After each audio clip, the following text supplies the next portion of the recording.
సద్గురువు కోసం వెతకడం ఒక భాగం అయితే, దొరికిన తర్వాత ఆ సద్గురువు దగ్గర ఏం నేర్చుకుంటున్నారు, లేదా ఆ పూర్ణ గురువు దగ్గర ఏం నేర్చుకుంటున్నారు, వారు చెప్పిన మాటలు ఏమైనా వింటున్నారా? వినేటప్పుడేమో వినయం ఉంటుంది, ఆచరణకు వచ్చేటప్పటికి అహం తాండవిస్తూ ఉంటుంది. మరి ఇది ఎక్కడి నుంచి వస్తున్నటువంటి సరికొత్త క్వాలిటీ?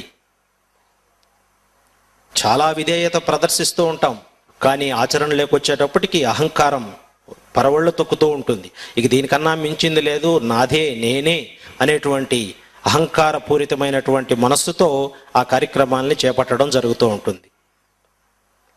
సరే, దొరకని వాళ్ళ సంగతి మనం అలా ఉంచితే, దొరికిన వాళ్ళు ఎంతవరకు సద్వినియోగం చేసుకుంటున్నారు? అసలు ఈ సద్గురువు వాక్యాలు కానీ, సద్గురువు చెప్పినటువంటి మాటలు కానీ మనం ఎంతవరకు మన జీవనశైలిలో ఉపయోగంగా ఉంటున్నాయి, మన జీవితాన్ని ఎలా మోల్డ్ చేసుకోవాలి